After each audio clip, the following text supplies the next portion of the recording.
Hello, everybody. Good morning, good afternoon, good evening, and welcome back to another community scrim night for DBDLeague. Today we have the teams of Enoxis versus Eunoia, I believe, and it's a very, very exciting matchup. It is a best of 5, and we're playing all of them regardless if a team wins in a blowout with a 3-0.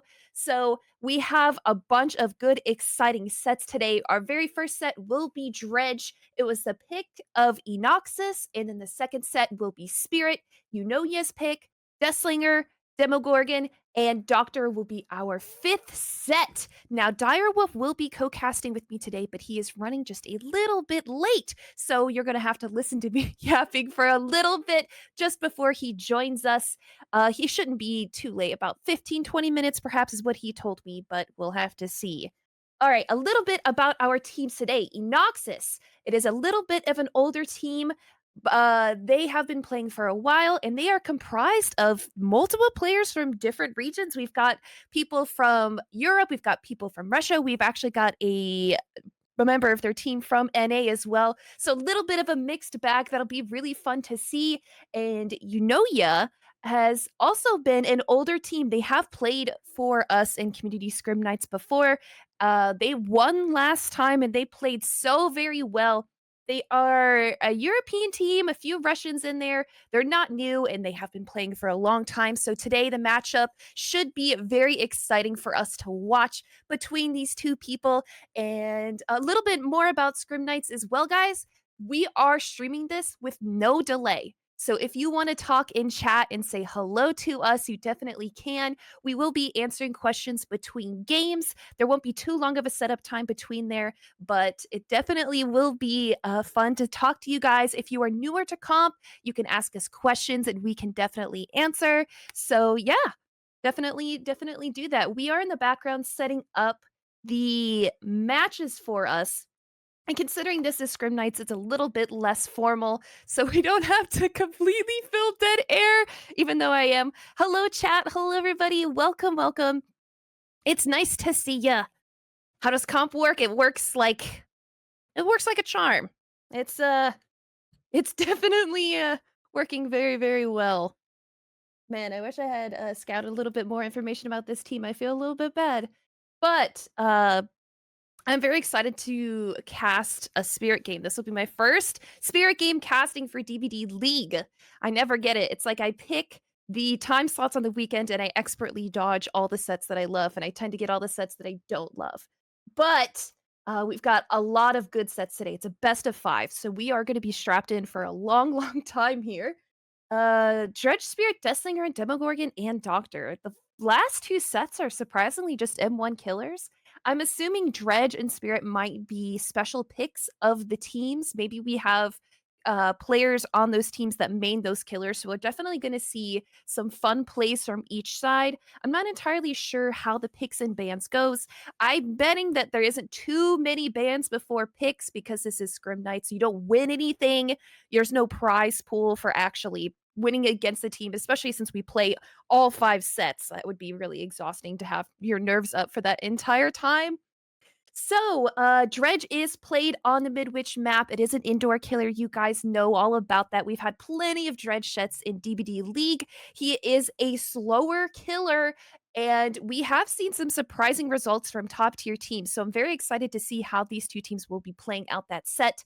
And then we have a Spirit, classic S tier killer, not very restrictive when it comes to the balancing for survivors, very restrictive on the killer side. So it is definitely a high skill killer that we will have to see these teams play out at a very, very high level.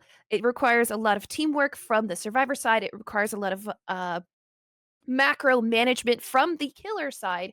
So that will be an exciting set for sure. And then we have Deathslinger, who is a set 3. And personally, Deathslinger sets can be very, very exciting because they can end up in a 4K2, 4K1, or they could be 6 stages. Deathslinger is typically played on split maps. He does have a very, very good chase power if you are a very, very good killer with him. You need to be landing all your shots. You need to be playing macro. So we'll have to see if the teams both can put out an incredible Deathslinger player with that.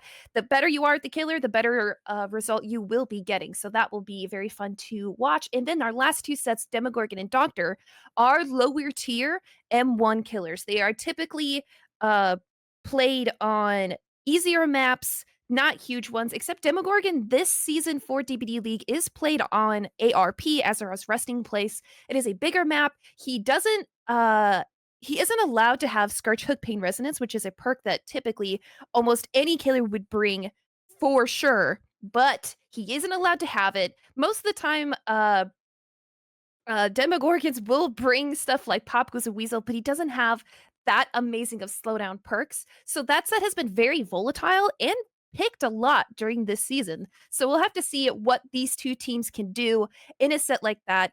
He is a lower tier, considered lower tier killer, but we've been having incredible results because the survivors aren't allowed to bring a whole lot of anti-tunnel perks. They're not allowed to bring anything that's like considered second chance. They get barely, if any, exhaustion perks. So that is always just a very, very interactive set from both sides. The killer has to play the 1v1 chase quite a lot. The survivors have to come in for body blocks. They have to keep up the map pressure. And he is played on ARP, so you don't want to get into a 3-gen scenario where all the generators that are left to do are on the same side of the map. And then, of course, finishing the last out, we have a classic Doctor set, the epitome of just organization needed from survivors. Because Doctor is not that strong of a killer, but you don't want your team to get a worse result than the other team. So you need to come in for body block hits. You have to make smart plays. You have to pressure the map in the right ways. It is very interesting to see. It definitely, that set goes to the team with the most organization from the survivor side. It's very, very fun to watch, very interesting to see. And these sets, they're looking pretty good. Not too many that stick out. The highest tier we have is Spirit, who is an S tier, but all the other killers I consider would be very, very low to the lowest tier. So that will definitely be interesting to watch, especially because these survivors on each side are very, very good players. These people have been in comp for a long time. Granted, they might not have been on the same team, so we'll have to see if their chemistry works out like they did in the past. We are in the background still setting up our matches. We have not been invited to a lobby yet, so I'm trying to just yap a little bit longer. Dyer should be here soon in about dead 15 minutes. Hello, chat. Good afternoon. I can read you. We're not on any sort of delay. If you guys are just now getting here, Community Scrim Night, it's more about hanging out with you guys. It's more about communicating, answering any questions that you might have about possible, competitive Dead by Daylight. Hello, guys, and welcome back. A little bit of technical difficulties, but it has been resolved, and we are going to do a restart. We can already tell that we have the same build. Blaze, you know what? It was no problem. They're definitely going to get the same exact start that they got last time. We don't have as early as a find as we did the previous game, but it'll be all right.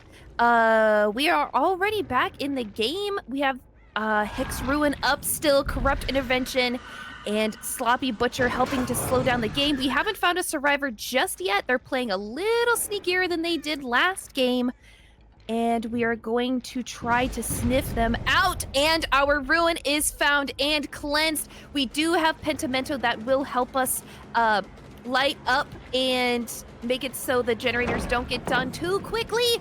But we are on the chase of the Steve that we weren't unable to find last game. We are going to get a tag onto him, and getting tags as Dredge does allow you to start your Nightfall.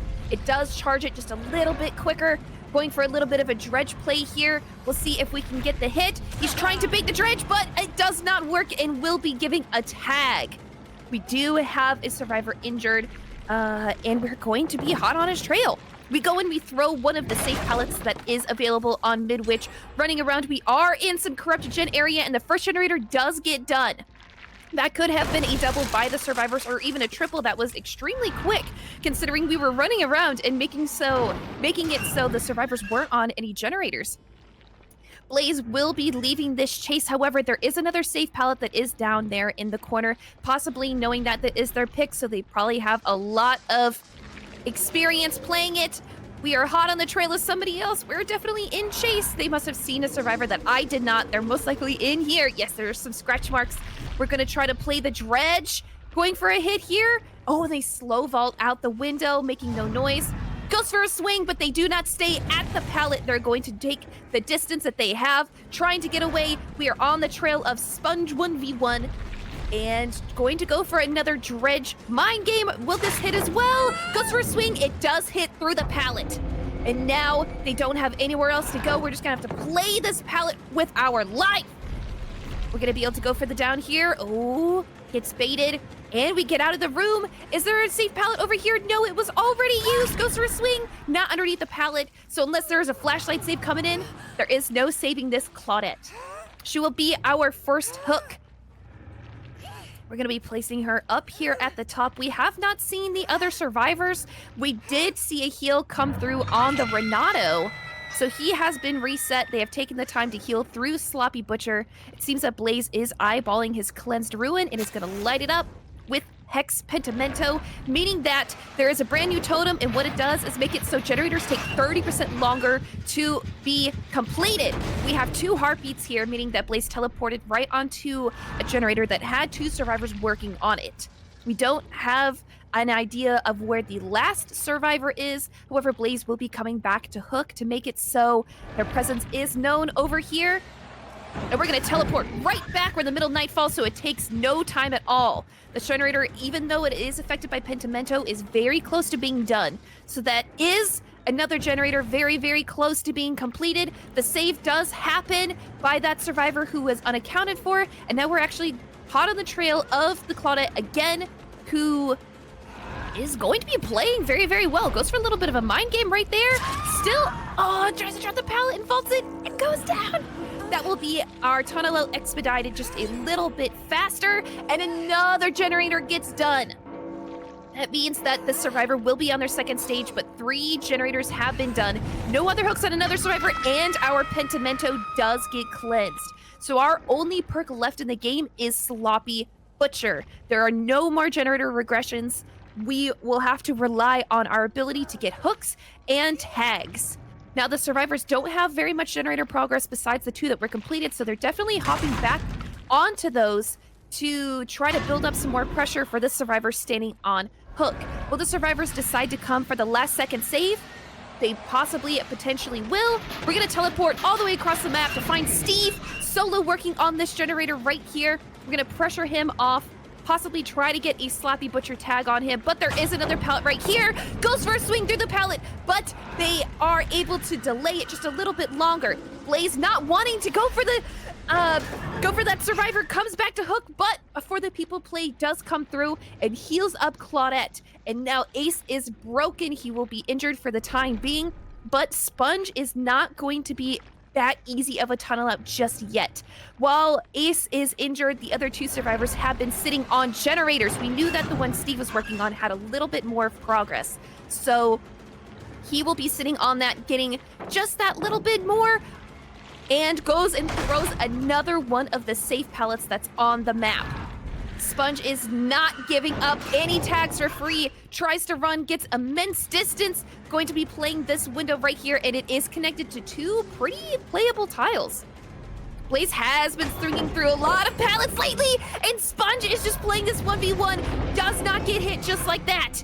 Will be delaying this just a little bit longer. A skill check is missed across the map, but these survivors, they have been left to their own devices for so long. I wouldn't be surprised if we saw the last 2, or the last 1 generator, actually. Another generator did get done. Blaze decides not to continue with the tunnel out. It has been taking so very long. If you do get the Claudette, that means that you'd only got 1 more stage. Blaze teleports to a generator, but it's the wrong one. And the survivors have been diligently working on them, meaning that they will not be getting that down just for free. And we find Sponge, who, counterintuitive, is the tunnel out? Yes, but if they get killed at this point, that is only 1 extra stage, no freshes. And the survivors know that. They were working on the other side, takes a tag, but Dredge is a very, very slow killer. It could be very difficult for them to actually get this survivor out of the game, especially with 3 other healthy survivors coming in for the body block. That is going to be an insane result for these survivors to pull out. And 2 stages, just 1 fresh. That is an incredible result from these survivors players against Eunoia. I'm sorry. That is a little bit hard for me to pronounce. Eunoia. That was their killer pick for this set. So very, very well played by... Oh my gosh, they're both E names. They're E names. Very, very well played by the survivors of Enoxis. Very well played, good showing. We are going to be taking a couple minutes to switch sides. We will have the Enoxis killer playing against the survivors of Eunoia. And, yeah. I don't believe we actually cut away now. We can just sit here and talk. Sit here and vibe. If we do cut away, that is something that is new to me. Should we go on a break? Yeah, we should go on a break. I think so. Yeah. So, guys, give us a few minutes. We will be switching sides. We will be setting it up. We'll be right back. Hello, everybody, and welcome back to the second game of the first second. We have taken a moment. We have switched sides. And now we have Eunoia killing against the team Enoxis. And finally, we have our co-caster joining us. Hello, Dyer. Welcome back. Hello everyone, I'm so glad to be here. I'm sorry for the delay at my school where I'm working. We had the oral exams today, so a little bit of delay there. That made me sprint home, obviously, though, to the wonderful DBDL community. And Ray, thank you so much for taking the first trial alone. It seems like it is a little bit hectic today with all the lobby crashes and bugs, but let's hope we are moving on in a more smooth way from now on. The Dredge, always an exciting killer here. Making sure that we are putting the survivors a little bit under pressure. Trying to teleport as much as possible. Confusing the survivors, especially during the nightfall later on. And I think we have a role model that we can compare these killers to. That is definitely going to be Babo from Team Ariandel, so this would be the ultimate Dredge performance. Let's see what they are doing right here. Cass is going into the first chase and actually making a little bit of distance there. That's why we are going back down onto the staircase, trying to catch up the survivor. No injury just yet, unfortunately. We don't reach that window, but dropping the pallet early to make this loop even longer and safer, and getting the vault in exchange for a hit though. But Cass will now have a lot of distance. This is definitely a potential time loss for the killer here. Getting a tag before the first generator is done, possibly getting a hook as well. We are running past a lot of generators that have progress. So we do know that these survivors who aren't getting chased are being very, very productive and are a little bit busy here. We're gonna try to go for a little bit of a mind game right there, but it doesn't come out. We do break the second safe pallet of this map. Survivors are splitting on generators. This is not their pick. So we might be able to see these survivors juice this Dredge long enough because the win con is just 3 stages or 2 stages with 2 fresh. So not too terribly hard for the Dredge to reach, but these survivors are playing their hearts out. They're doing a great job of delaying the first down. We are back hot on the trail of Cass, the Sable, so we might be able to get her down, but they have a lot of generator progress. We do have a spicy end-game perk here that could potentially help us get another down, but we definitely need to be getting some hook pressure up soon. And now it is going to be a very, very crucial moment in this chase, because Sable will be a very deciding factor. If we are going on a longer run, then we might face an absolutely incredible result here. However, she is not going to be able to put up a run much longer. 2 generators, maybe a third one being completed in a moment, is definitely a very, very amazing result. Quite impressive start for our survivor team here. Yet the killer definitely glad that he finally found the first hook stage. Third generator is indeed coming out, so the survivor team showing us their efficiency, making sure that they are not giving too much to the killer here. We do have the killer instinct upstairs, so the survivors also rotating towards the other generator. Safe already coming in, and with quite some distance to the killer, so the survivors got a little bit of distance and will make it away. So a tunnel out is not even the easiest part here. In order to actually win, we don't even need to go for the Sable. We could just find a fresh survivor, which we do. And if we get them down and place them up on the hook, that is win con right there. So this survivor is definitely going to have to be playing their chases, making sure they don't get down before the last generator. And even if they do get down there at the end, oh my god, plays it 1v1, calls out the dredge, but faults one too many times and does give another tag. They just need to do everything they possibly can to prevent this down from happening, but the dredge is so very close, right on the back of the survivors, but runs into the reset where there are body blocks that could be happening. Runs through this area, but there's no safe pellet left. Another generator gets done. We're getting very, very close to the end game. So the dredge definitely needs to be getting another down soon, but Sable is right there. She could be taking another hit to prevent it, maybe giving it a tie condition. These survivors are playing so very well for the win condition that the dredge has. They're showing up. Absolutely, they are showing up so incredibly well right here. Best really, really struggling, and we need to consider the context, right? So we had this very, very strong trial that we had to restart because of a technical difficulty on the end of the game, or whatever it was, really, we don't know. And then on the other hand, you are taking this very, very frustrating 2 stage, and of course you are having high emotions over it, and then you are coming out and you're playing like this. So definitely an absolute admirable performance here, whatever the result is. Really, really showing off, not getting too much affected off a setback here. If you get 3, 4 stages, doesn't really matter. The survivor team looks really, really dominant right here. This is something they can definitely take away from today already, even after just 1 set has been played. We are now going to teleport back here, going on to the hallway, and we are trying to catch the next survivor, but all of them have gotten quite some distance. Never mind, Claudette is showing up a little bit as a bait, saying here, hello, I want to be the next chase. Oh, teleports to the next room right there. That's so unfortunate. But yeah, at this point, doesn't really matter too much what happens because this first set will be going to the killer player, the killer team. You know, I can't, you know what? This is just, it's difficult for me to pronounce. Eunoia? No, Enoxis is taking this set. I think it's Enoxis is taking this set. That's who's playing killer right now. Sorry, a little bit mixed up. The names are very, very similar.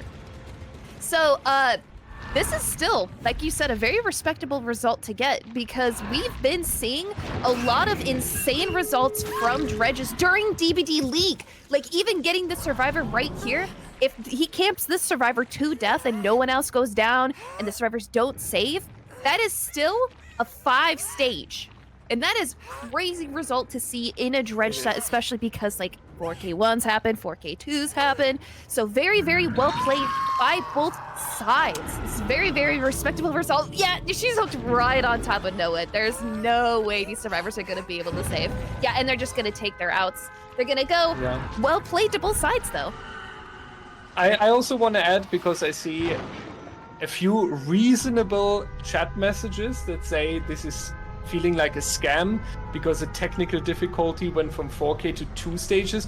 Guys, we are aware as well, and you can be ensured that in a tournament, if there would be a technical difficulty like this, the case would be handled differently, and we would not just say go for a reset. But in a community night, we are focusing playtime for the teams, we are focusing the practice environment, we are focusing content for you. So, and it doesn't really matter today, right? Like if they get an additional trial, they basically just profit because it's one more experience on the DBDL stage. Of course, it might feel a little bit bad having the setback from the 4K to the 2 stages, but keep in mind, we're in the context of a community night. In an actual tournament where this would matter, who's taking the win, then we would definitely handle this a little bit differently. I agree with Ray, by the way, that the team names are very confusing. especially So for me. similar. Yeah, Ryle again. They should have lost. Again, this is community night. We're focusing the playtime, and a reset in a community night is really not that bad. Is at least what we feel like. In a tournament, as said, it would have been handled differently. I will send us on a break though, because I literally fell with my house door into the casting chair. I even have my shoes on still. Well, job took a little bit too long today. That's why we will go on a break, and we'll see you in a moment, guys. Hi, it's us with the scrim night of DBDLeague, or as I always say, DBDL. Leonidas is playing the Spirit, and we remember from last week or the week before that he has been an absolute dangerous Spirit. The team has already played here in the Scrim Night and has really surprised that it was almost a 4K on 4 gens remaining when he played the Spirit last time. So let's see what Leonidas can do today. We have Rhino, Bing, not Google unfortunately, Scrolly and Cass on the Survivor side, and it's already the first hit coming out. Very nice. Google running over here, trying to reach the filler pallet. Will he be successful with that, though? That's the interesting question. Right here we are seeing the scratch marks, and unfortunately, Ecosia is going down onto the floor. Very, very nice phase. You'd love to see some good Spirit gameplay. That's actually my very first time. Oh no, somebody's a flashlight is there! Wow. Oh my god. So the good phase is still, it's not rewarded with a down just yet because a sneaky survivor is there, except we are going down once again with a wonderful phase, but this time we are underneath a pallet. So that could also be dangerous for our very first pickup. We don't know if the survivor is around, and the Spirit doesn't trust it and is rewarded because the survivor is there. And we do sacrifice the pallet the survivor is under just to be able to not give a free tag, so that will be our first down. Yeah, this is very, very good for our Spirit. Unfortunate for our survivor team that the flashlights didn't give them more time, right? I feel like there could have been, I could have been a little bit more from coming out here. Even though it was the other survivor, you would really hope when you show off teamwork like this that you really get a few additional seconds. But the survivor team is already back onto the unhook, and therefore the targets that they are having on their to-do list here. Bing, though, is going to be in a difficult spot here. This filler pallet really not the safest against the Spirit running into a tile, unfortunately, right after, and therefore Bing going back onto the hook. We don't have a decisive strike here as well. So second hook stage already. Leonidas not losing any time. 60 seconds away from the first elimination. This is definitely how you want to start your killer game. And that save happened very, very early from the survivors. Normally what you want to do is sort of bait the Spirit to staying near the hook, because, you know, that's where your tunnel out is. That's kind of where you want to be. And we have somebody crashing. We have one survivor who's out. Cass is gone. I don't believe we can do a restart from this spot, can we? Not really. I mean, we have to see what it also is. If it was the game, then it would maybe be fair to play the trial again. If it was the internet, then it's really tricky. It seems like, though, that the DBD servers are not on our side tonight. Maybe a lot of people are gaming on a Wednesday evening. Not entirely sure what's happening there, but with all the lobby crashes that we had in the background for almost 15 minutes, I really feel like that we're having a little bit of trouble today. Going into the next chase here, Rhino has taken the responsibility after the For the People. He's definitely a very vulnerable target, and Bing, who was just healed with the For the People and is supposed to stay hidden, is unfortunately running right in front of the Spirit, and therefore obviously Leonidas is changing the target, trying to force the 2v1 in this case, even since we had the disconnect right there. So Ray, it's not looking good. You definitely said it. That is definitely not something you want to see. 2 survivors down with 4 generators left. We don't have too much generator progress to speak of. You know what? they did get another one done. So that's 3 generators left. And they have quite a bit of progress. They were splitting, but now there's 2 injured survivors. Not too much generator progress, and we are playing an S-tier killer set. So these downs could be happening fairly quickly, yep. And the Spirit has definitely shown up. They can definitely show us that they mean business. Their faces are hitting, and we are slugging for the 4K. We're going to go ahead and try to find this ace. We know that the generator was done on this side, so we're going to be sniffing around this area. And yep, he's in a corner. Not the exact corner where we thought, but he is in a corner. The Spirit could definitely be going around to check this. We do have a med kit, so we can self-heal. She is checking around the area and just misses that one tiny spot where he is hiding. I'm not sure if she's going to take the time to hook this survivor up. No. Seems like she wants to go and try to find him. If she gets there, she just was there a couple of seconds ago. She definitely would have heard him healing. Does get the reset off. These survivors are playing a little bit stealthy. The best case scenario that you can hope for is maybe one more generator. This is kind of a tough win con to go against, so we'll have to see if the survivors can pull off something fancy, maybe at least get one more generator done. The Spirit does not want to give any sort of leeway, though. She is scouting out and looking for the ace. Yeah, and we also have the confirmation in the meanwhile what happened there, and it was an electricity loss on the player's side, so that is unfortunately not something that we can restart for. I can only recommend everyone who's playing while having solar panels on the roof, play DBD while it's daylight.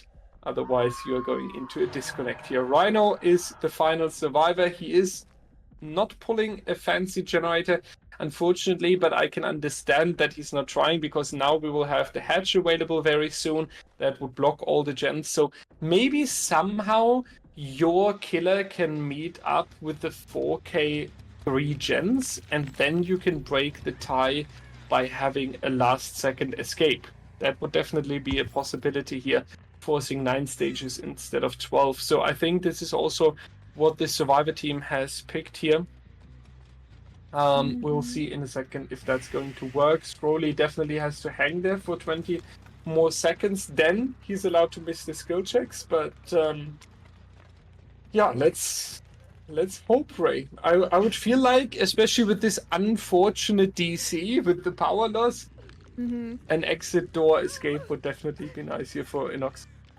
And also, guys, if you are watching this, keep in mind this is also Community Scrim Night. It's not as if these guys are playing for any sort of stakes other than they want to show off their skill. They want to show off that their team means business. So even if they can't meet or beat this result, the survivors will definitely be playing their best. Maybe they'll just try to play for the best result possible. The killer as well, maybe they're just going to show us that they're an amazing spirit who can hit every single one of their faces. So we will be taking the death onto Claudette. Ace is stealthing out a little bit. He's definitely going to be trying to go for the exit gate because, you know, we're right on top of hatch. So we're to close that. The gates are not...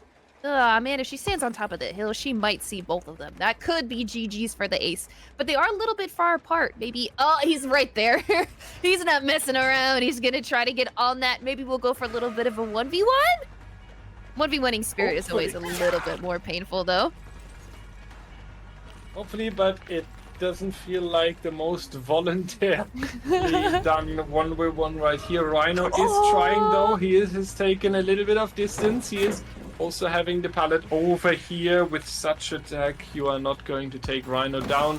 You do need the face. He's trying to go for the vault, but yoink! Being grabbed and then going to be thrown onto the hook, and that is now very unfortunate. That will be a talk from me in person with Rhino, because everyone, serious though, everyone who's watching to play in a potential community night, if there is one thing that we don't want to see in DBDL, then it's intentional disconnects and not playing out the game.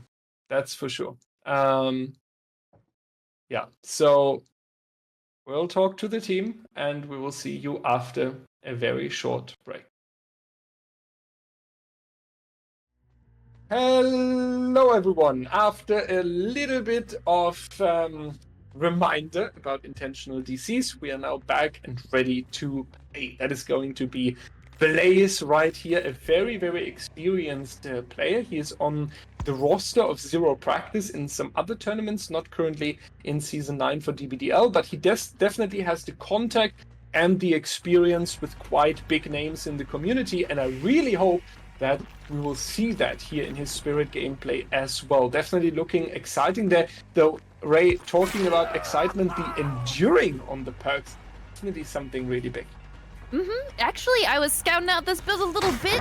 The add-on on the left can be extremely dastardly. You see it exactly worked right there. That is the reason that we have picked up Enduring, is because our add-on recharges our power when we get stunned by a pallet. We saw it in play right there. We were able to get our power back. We also have the yellow duration add-on, making it so that while we are in phase, it's just a little bit longer. And you know what? They can say right there, add-on value, because we did get it down from it. Ace is now in the deep pocket corner of Wrecker's Yard, and we are walking around. We do have Eruption that we're going to apply on this generator as well. We didn't see the Survivor right here, so they're playing a little bit more sneaky. We'll have to see. Oh my god, a quick save happening from Ada all the way over there in the corner.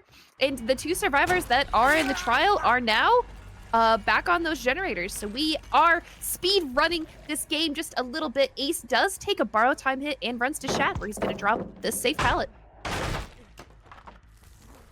Absolutely, and we are going to see if this is going to be a longer chase here as well, because especially the very last shack pallet is something where we can get so much distance and also so much punishment for the killer. Next generator coming out in the distance. We are trying to find the survivor, and before they are able to make the vault, we are luckily getting that hook stage. It's very important for our killer.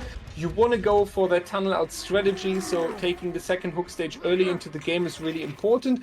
On the other hand, we already have 2 generators completed, so it is close to the win condition, because one more gen and Blaze is going to take a loss here.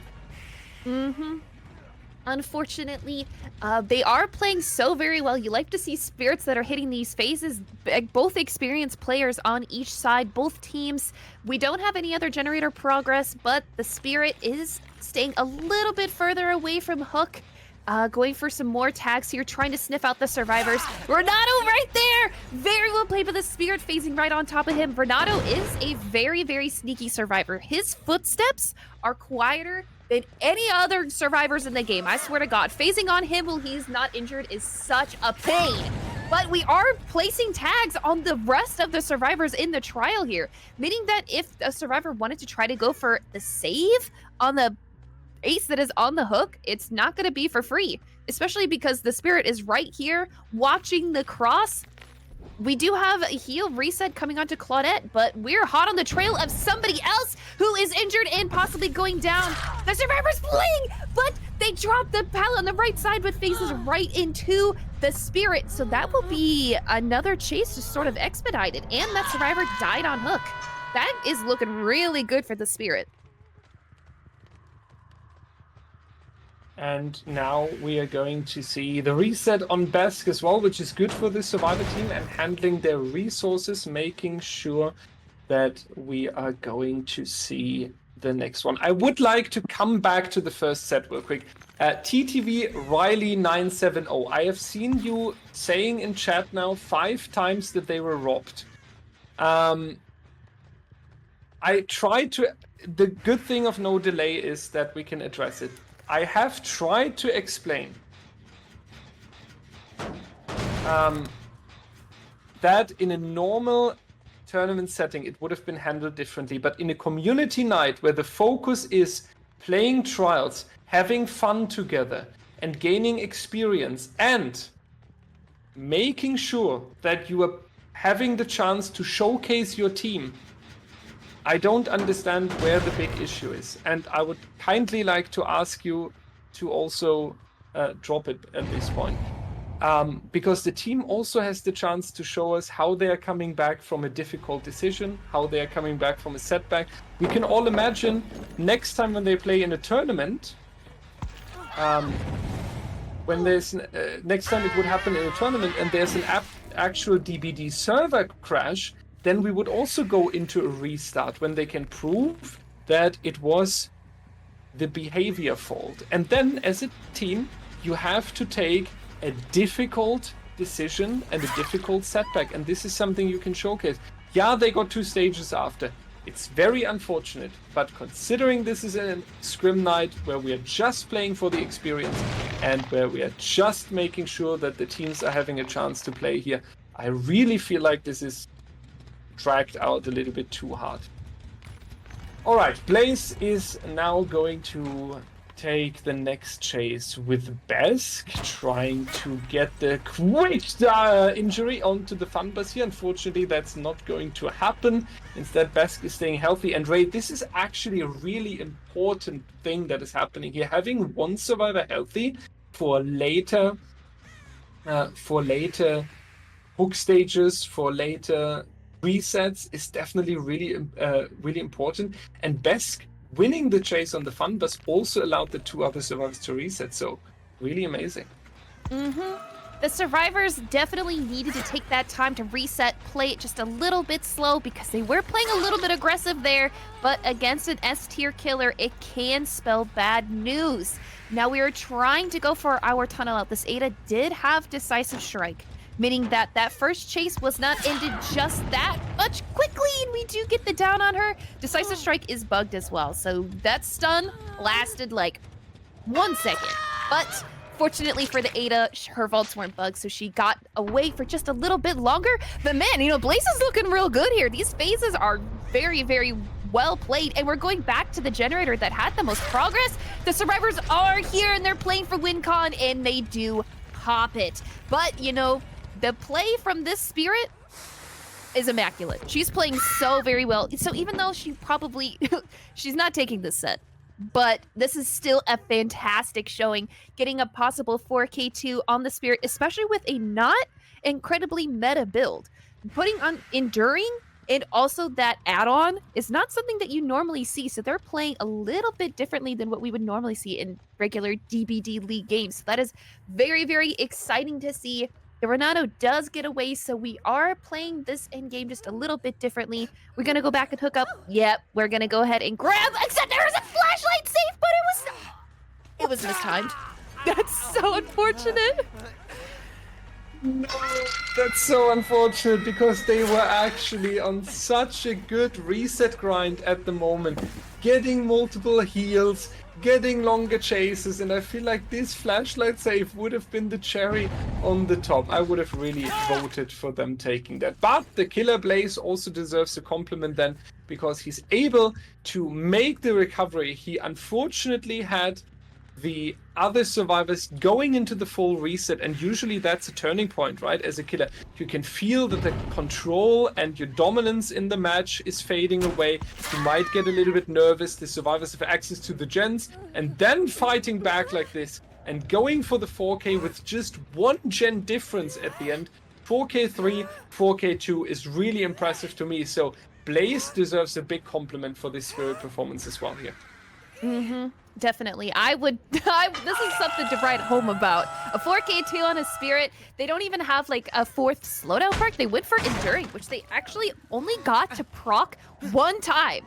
1 time in this entire game. But you know what? That's what mattered. It helped us get our first down and help expedite the tunnel out and the chases and everything. And I don't believe Deliverance is allowed during Spirit sets anymore. That's a new balancing thing. So goodbye, everybody. There's no chance for you escaping. They are allowed to Kobe just to expedite the hook process, but they'll be dying soon enough as it is. Very well played by both sides, though. This is a very exciting set to see, especially the Spirit players playing so very well. So well. Absolutely. It was great to watch. Leonidas, as we pointed out, has proven his Spirit in DBDL already.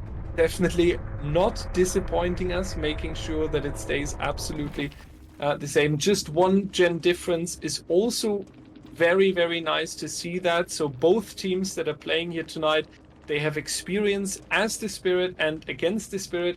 And this is honestly the best thing that can happen in a scrim night, right? Watching 2 teams and seeing They know what they are having ahead of us. They know how to play a certain killer and doing really, really well in that regard. So we're looking back on a very exciting second set here on the Wrecker's Yard.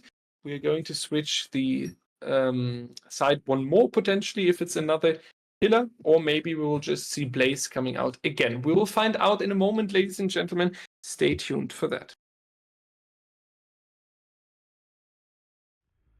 Welcome back, everybody, for our third set. Deathslinger on the Suffocation Pit. We are seeing the return of Blaze playing for Eunoia, playing against the Survivor team, Enoxis. Now we have a very interesting build here. I don't think I've really ever seen perks like these used in a Deathslinger set. Well, of course the other perks are, but we have a little bit of Dragon's Grip, which can catch a Survivor out, but it is easily scouted, so we'll have to see if we can get a nice clippable moment to put in the Taj for later. Blaze does go for a good shot there on the Yuichi, but he expertly dodges. We are chasing here at main. These Survivors are taking the chase here into the corrupted side of the map, and we do have a good gen split. We have, I think, 2 gens on that side, 4 on this side, and 1 in the mid. We do get a nice, wonderful hit right there on a Survivor. Will it be enough? No, it is not enough. And the Renato here does buy a little bit more time. Dyer, what do you think about Deathslinger sets? Do you like watching them? I do like watching them, especially when we see a couple of snipes that are almost suggesting that our players are playing the AWP in Counter-Strike or something like that to train their slinger skills. I have to agree, Dragon's Grip, definitely a very, very nice addition here. Unfortunately, we are losing the first generator before the first down is even coming through. That can be expected as a slinger, especially with the Suffocation Pit, and our Survivor is really abusing the main building in the absolute best way. That's very rough for Blaze here with a 4.4 meter per second moving killer. On the other hand, I also want to throw in the fact that our killer decides where to chase, and that Blaze is constantly almost 2 minutes chasing here where Corrupt Intervention was is a little bit risky. Oh, and we did have Claudette kind of hovering for a flashlight save there, but she did not get it. Not able to get right there. And we are taking the Survivor, and we're putting him still on the same side of the map. That generator that was done was a mid-gen, so it is splitting. However, we still have 4 gens on this side. So if Blaze decides to keep the hook here with these 4 gens, that could be very, very dastardly and hard to break from the Survivor's side. We do have another generator that is popped on the other side, so really the killer doesn't have a reason to leave. They could just sit right here. I have to agree. This was maybe the plan that Blaze followed all along. And then sometimes losing 2 gens is definitely something that is a worth trade when you're looking back on it. Because when you are getting the very good hook stage inside of your 3-gen, losing 2 generators in exchange for that really does not matter so much. Therefore, Blaze will now try to keep the Survivors up here on the top side, and in best way you're doing that with the Survivor that just got unhooked. We have the time to go into breaking the pallet here, and I don't think that the second Survivor coming in is doing too much, because we still have the shot right here, and if Blaze has the needed patience, then we would see Besk going down. However, Besk is actually managing to go all the way in the midsection. Definitely not the plan that Blaze have, a potential turning point from the Survivor team. He did have to take this chase a little bit further, and we don't have agitation, meaning that we can't make it too far into this side of the map. Is this going to be too greedy? This could be very, very close. We are trying to stick on this 4-gen side. Blaze recognizing the 4-gen setup. Yes, we're barely inside the 4-gen. However, it's very, very close to the cross right there. So it could be hard to get, to defend these 3 gens right here. And then also get the unhook. The unhook happens very, very quickly, though, so the Deathslinger can't camp it out too hard, and we do see Ace here, who's trying to make it so the tunnel out does get to the other side of the map. We'll have to see how Blaze plays this out, because we do see killers sometimes abandon their tunnel outs that they definitely invested a lot of time into just to be able to stay on the side of that map, but oh, the Ace comes in for the body block hit, meaning that the tunnel out has been delayed. Goes for a shot right there, but does miss. Blaze does not want it. He's seeming like he does want to stick to this side of the map, actually. He's going to go back and possibly try to defend his 4-gen. And this is the very interesting phase that we enter, especially on a map like the Suffocation Pit. With this main building that on the one hand offers so much safety and also room for a snipe like this. That was a very, very nice down right here. I really, really love to see that. That was a shot, Ray. That's what I'm here for. Yeah, I can tell you really like Slinger sets. And you know what? We actually didn't even break our 3-gen. So like what I said earlier, like killers will abandon their good tunnel out just to keep a 3-gen scenario. Because as long as you can keep those 3-gens out, maybe you could 4K1. And we do have Dragon's Grip. I don't think we actually had it proc. The survivors still don't know about it.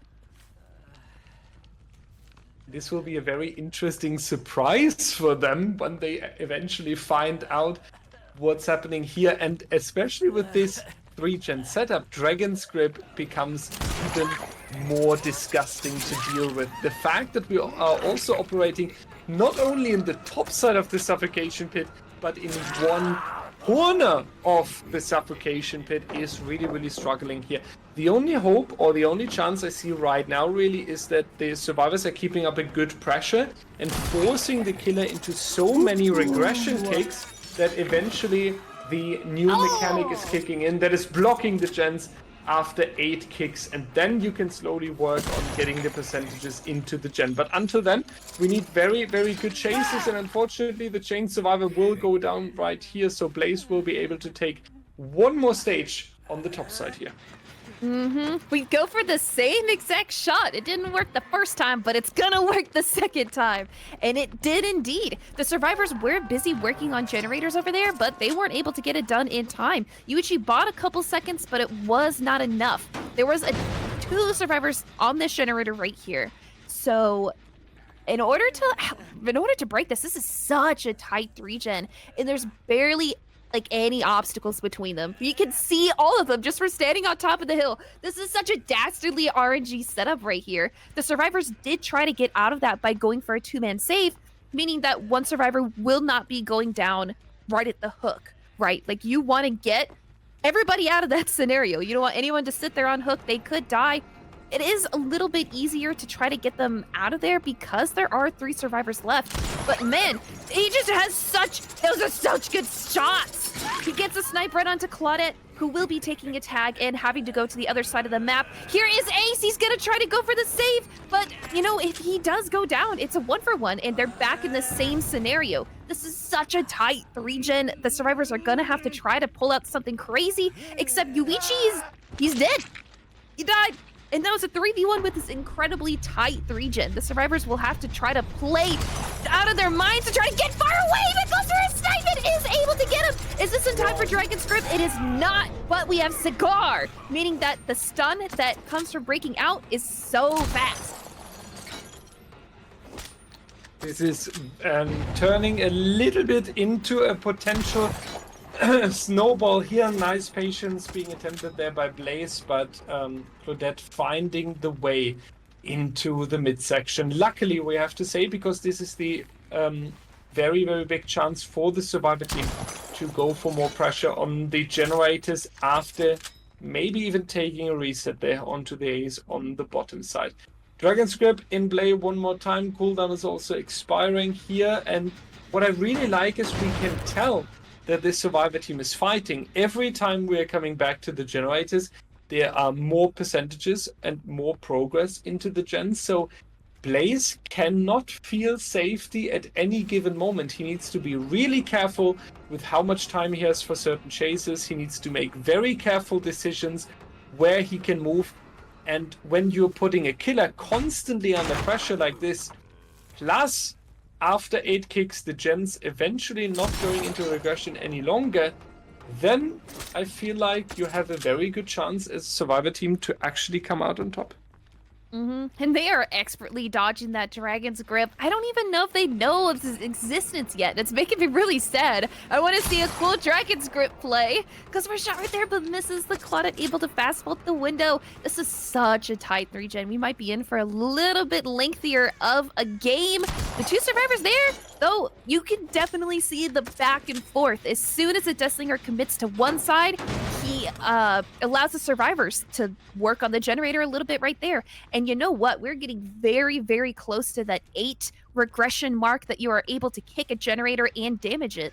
So the survivors could just play it out just a little bit slow, take a tag every now and then, and run to the other side of the map, meaning that the survivors are free to just stop their regression and the killer has to go back and kick it. We might not even see Dragon's Grip value. I'm so sad. I would have loved to have seen that come in clutch, but the Deathslinger, he's getting these free tags. And now those two survivors are sort of having to commit to either resetting or playing a little bit more dangerous. When another snipe comes out onto this Claudette right here, this Deathslinger knows his stuff. Absolutely. This was very, very beautiful once again. And these shots are going to come in clutch later on when we are looking on the entire trial. Getting unexpected hits like this, preventing the survivors from taking a longer chase that is giving them the advantage to work on the gens. All of this is really something that comes in clutch. So if the survivor team keeps playing like this, they will be in a good spot. The kicking mechanic is coming in at some point, blocking all the gens from the regression. And I think we can also tell that Blaze is already getting a little bit more aggressive in trying to get the survivors now, because he's constantly moving into the midsection, already looking for them. He realizes too that if the survivor team is playing so well, that he will have a difficult time very soon. They're playing well and they're playing safe. They might intentionally be trying to play into that 8 gen regression mark. Blaze is playing for just random shots because he knows one time, these gotta hit. And sometimes they do hit. He's trying to get just these injuries on the survivors. He knows their strategy because every single time they take a tag, they run to the midsection of the get stuck a little bit. He runs into the midsection of the map, and they're just trying to bait the killer away, and it's working just a little bit longer. Blaze knows that eventually you're gonna have to just commit to a chase here. Will he be able to get this down right here? No, Renato dodges the shot, and he makes it all the way to the other side of the map. The survivors, they are healthy, and they're probably working on the other side of the map on those generators. Yes, and it goes through! Yeah. Yep, there it is. And he is the tunnel out as well, meaning that he's not going to get the most hook stages out of this. The survivors might be able to just get out with literally 6 stages. It is. This is what I love to see on the Suffocation Pit. And Suffocation Pit and ARP, they are both maps that are really supporting this. Top side with the difficult gen setup, bottom side with the difficult gen setup, this choke point in the middle. For the survivors, the choke point is always a little bit of a safe zone. Once you cross that successfully and you left the killer behind, you can go for a reset, you can go for a new tactical approach. And this makes it such a tactical set. And the Deathslinger is really, really supporting that, because you constantly have to make the decision. Do I want to be aggressive? Do I want to go into a next chase? Or do I stay up here? And our survivor team has really, really well done that, because if you're usually looking on this 3-gen in one corner of the Suffer Pit, you would think there's no way they get that. There's no way, except at some point you do have to commit to a chase. You do have to get it down. You can't just go around getting tags every now and then. The Deathslinger was trying to go for some really risky shots there, but the survivors were just expertly dodging it. They must be playing some kind of FPS games, because they were not about to get hit there. So it turned a potential 4K1 into just only 6 stages too fresh, which was not how it was looking there in the mid game. It was really dangerous. Showcase that the survivors really did know what they were doing. They're showing their experience, their organization, their communication. Very well played by the survivors on that set. And now what the killer has to do in this next one is either get 7 stages or meet them at 6 stages, but with 3 different survivors being hooked, 3 fresh hooks.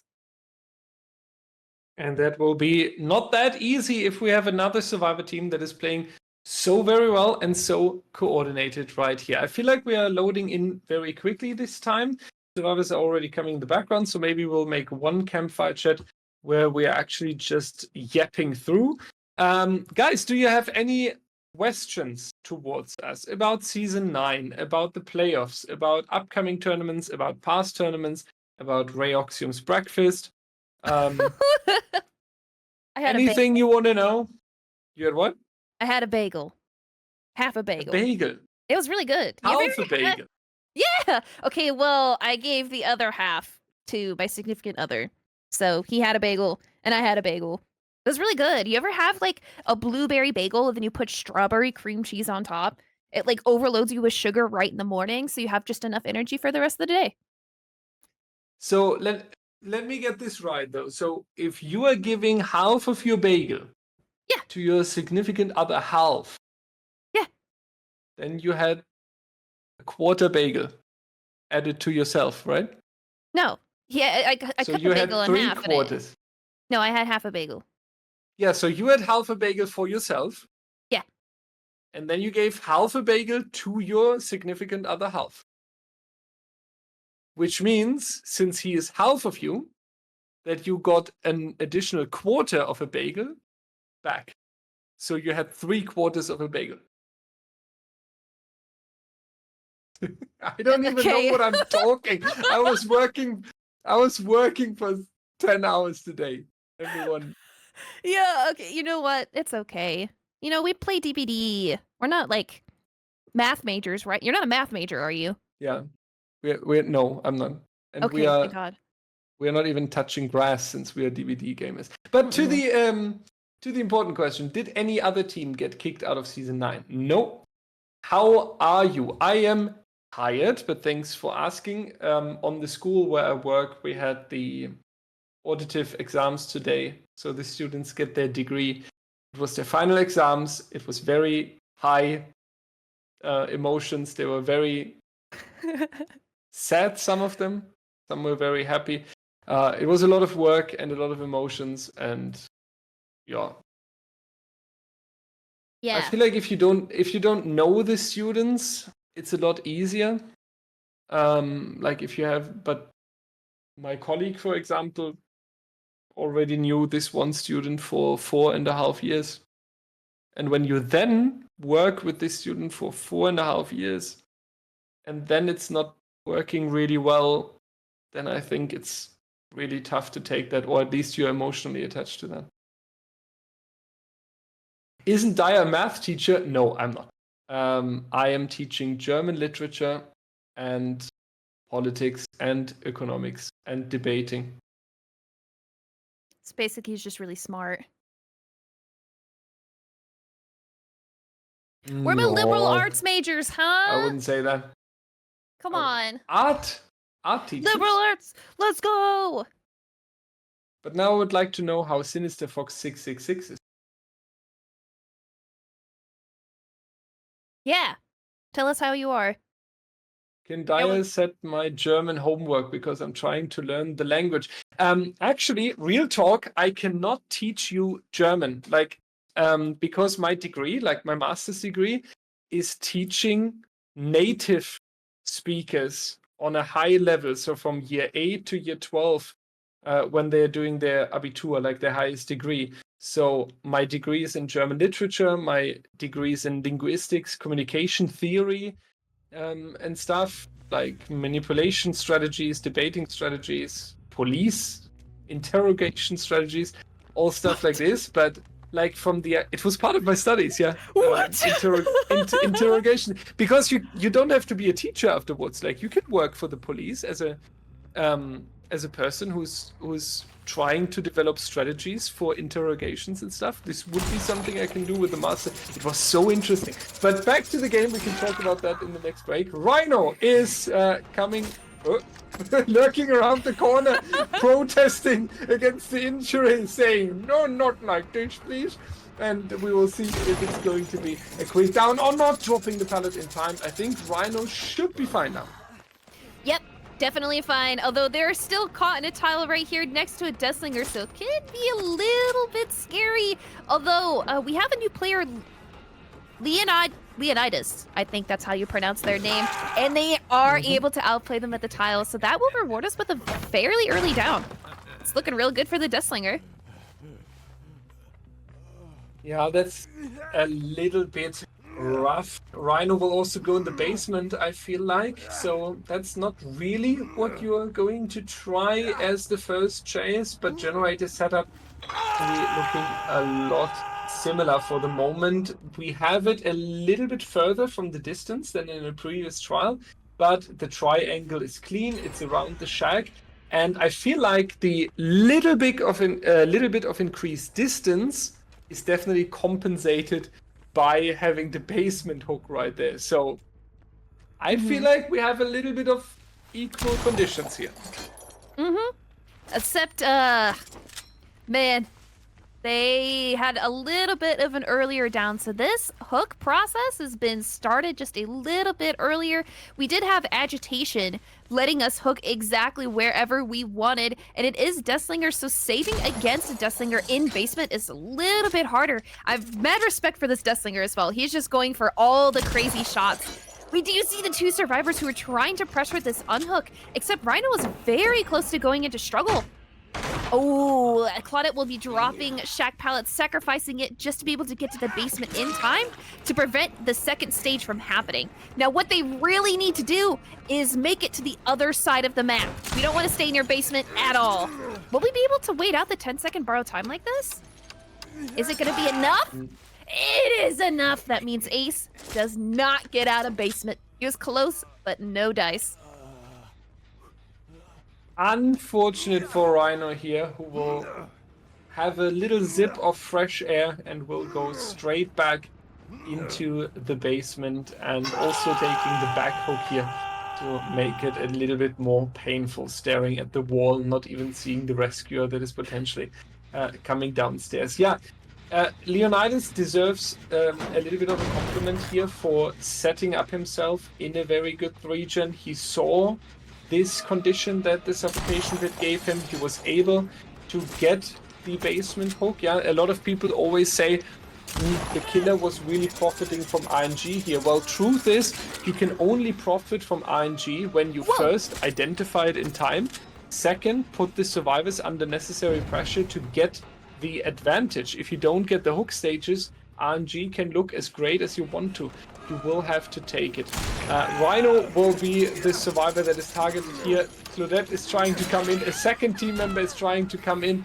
We are seeing the great coordination, the great work they're doing here to save Rhino. We can only hope that it's going to be a longer run. Ooh, goes for a shot and is able to get him. However, yep, that survivor was right there to take it. Oh, but he's running back into the 3-gen. This is almost exactly what happened last game. We saw that the killer was very happy to leave his tunnel out to be able to secure a survivor down here in the 3-gen. So even though Rhino was able to get out, the survivors are not out of this situation right here. And guess what? We're going right back to basement. And now they have the danger of sending in Ace, because he is the tunnel out. He's kind of just in this limbo area where he should not be going for any sort of unhooking scenarios. He's most likely just going to be sitting in the safe generators and chugging those out. We did have a little bit of pressure happening on this side as well. The survivors are trying to fight tooth and nail to break the 3-gen. They were working on each side. But even though they got a little bit of progress there, it might regress. So that time could be just potentially wasted. You know, just besides, if we know that the killer is sticking to their 3-gen on this side, you could just send a survivor to the other side of the map and just work on those generators safely, but you do get it done. So that way, even if you aren't able to break the 3-gen, at least you got all the other ones done. So, you know, maybe it's not a 4K2, it's just a regular 4K1. The survivors have to come and try to get this guy out of this situation. It is so hard to be able to break a 3-gen if the killer with a gun is just standing in the middle of it. Yeah, it's really, really rough. It was a really, really good move by them to get this survivor out of the basement before they were dying. This really shows us the idea they have, and that they are not only able to say, we are going in for the rescue now, they are also able to execute it properly. Now, though, it's Exotics being in the basement. doesn't look much better for him. 40 seconds away from the elimination, and Leonidas being in the middle of the gens here. I do have to say, I feel like that the other Survivor team was playing a little bit more calm and really trying to make sure that they are not taking so much risk. On the other hand, they also didn't have this constant hook stage that put a timer on them. So I feel like this is really the disadvantage that the Survivor team this round is facing, that they are constantly with a deadline, basically, until they are losing a team member. Like a huge difference between the last game and this game was that the survivors were able to just get out of this scenario right here. The Renato, like, whenever he took that hit, he ran towards the 3-gen. It would have been a different story if he took that hit and ran towards the middle of the map. Suffocation Pit has a lot of tiles in the middle where you can delay your down happening, so maybe that would have helped just a little bit more. And the Zarina right here, she gave a tag, and now we're just gonna kick this generator with Eruption, and we're gonna sit. We're just gonna sit on this 3-gen side of the map. The survivors are pressuring each side, and it does have a little bit of progress, but that Zarina reset is probably gonna take some time, and that time is with those generators regressing. Yep, she has mended. Now we're gonna have to see what the survivors do, what they plan to actually play this out, because in order to win this game, they have to break the 3-gen. Like, that's just a non-negotiable. They might try to just sit on that generator around there to get it done. I don't think this survivor knows that they were spotted. Look out! He's got a gun! Oh god, they disappeared. They're behind this rock? Yes, they are. Claudette will be taking a tag. She has to be very, very careful to not get hit here. Very important, because she is sort of close to this 3-gen as well, so that would be really hard to get out of that scenario. A 3-gen with 3 survivors and 1 on the hook, that'd be really difficult to outplay. And you know what? The Deathslinger knows this. He's playing so very safe. This tile, not incredibly safe against a Deathslinger, and goes for a shot. Ace is trying to take a body block hit, but he's not close enough. Serena is sitting on the gen. We can see her aura with Eruption being revealed, but is it enough progress to actually stick it? Oh, they get a blind on the killer. He's gonna try to go back for the 3-gen. She has so much progress. Ace is just wasting time, and they break it. They break the 3-gen. However, we're kind of in... Wait a minute. Have we already won? Is this... Yeah, we've already won. It's just for the show. It's just for the show? Yeah, okay, so this Deathslinger will be taking the set because I had noticed that it was a fresh hook. So we have 3 freshes in 6 stages. So this set has already been decided, but you know what? The survivors, they broke the 3-gen. They broke that dastardly 3-gen with survivors being put into basement. So that is very, very well played by them and the organization and communication. You'll love to see them trying to break it out, and they did. Yeah, and I mean, this is one of the most important things to practice, right? Having the 3-gen being broken in best case, and even taking the outs afterwards. It's the most difficult task that you can face as a survivor team in competitive DBD. A lot of teams are getting 4K'd because they don't do it in time. For example, when they lose a team member, and then they are seeing, oh, well, we had a 3-gen. I wish we would have taken that before, unfortunately. It's not going to be the snipe right there. Scrolly is going to be rescued from the hook. Rhino and Bing, the healthy survivors. 3 versus 1 scenario here against Leonidas. Especially after breaking the 3-gen, I hope that they are going to take the final generator here. They would definitely deserve to take some outs. Unfortunately, vaulting into the killer, taking a little bit of a sprint burst here because of the injury, but this will be a difficult one. Not going for the shot though, surprising right there, just following Bing on the outside of the map. That will cost a little bit of time, but ultimately it's going to come to an end. Since Scroily hasn't found a reset yet, I would think we are grinding that final gen break. Yeah, possibly. Is it this one? Oh, Rhino's over here. That's so funny. He's the last survivor we see, and he was definitely the target for the very first tunnel out. Possibly what could be happening right here is that Rhino was sitting on this generator, and then Scrolly is sitting on the other side. But the Deathslinger is not letting them get it for free. He says, hey man, I want a 4K1. Even though the gen split is incredibly far. Oh, goes for another shot right there, but instead hits the tree. The survivors are both on this side, and they're both injured. That could be looking like a little bit of a dangerous scenario. Oh, wait, we saw Claudette. She's gonna go for the save. Yes, it does come through. The Deathslinger might not have seen it out of the corner of their eye. Tries to go for a shot and gets it. These Deathslingers are just going for the wildest stuff, and it's great to see. That is definitely gonna beat, that is definitely gonna beat the 10-second borrow time. We don't see Rhino. He might be still on this side of the map. Squirrely is making their way to the other side and is probably sitting on that generator that had so many kicks happen to it. And, you know, if the Deathslinger wants to try to pressure both of them, it's gonna have a hard time because this is very, very far for being a 110% killer. So my thoughts is that this last generator is probably going to get done. I would really hope for the Survivor team. They deserve it. They played so well. They broke that 3-gen and they were not allowing that the killer is taking too much of a pressure, even with the basement hook that we have seen. So they definitely earned breaking the 3-gen. They earned going into the end game, and I would love if we see outs. Rhino going down, unfortunately. Squirrely not getting the rescue onto Bing just yet. So either they are currently grinding out the final generator and they are just sacrificing Bing, or we are going to be surprisingly slow here. Yeah, okay, this is the final generator. Indeed, going into the end game, and it is important that the Survivor team doesn't see the loss here. It is important that they take away from this, hey, we broke a tough 3-gen on the Sappho pit. We can do it.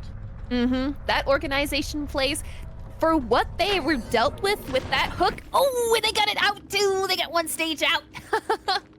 Hatch spotting just in the nick of time. We heard the Deathslinger shot come through just as she was making her way into it. Like you said, that is an incredibly respectable result given the cards that they were dealt with.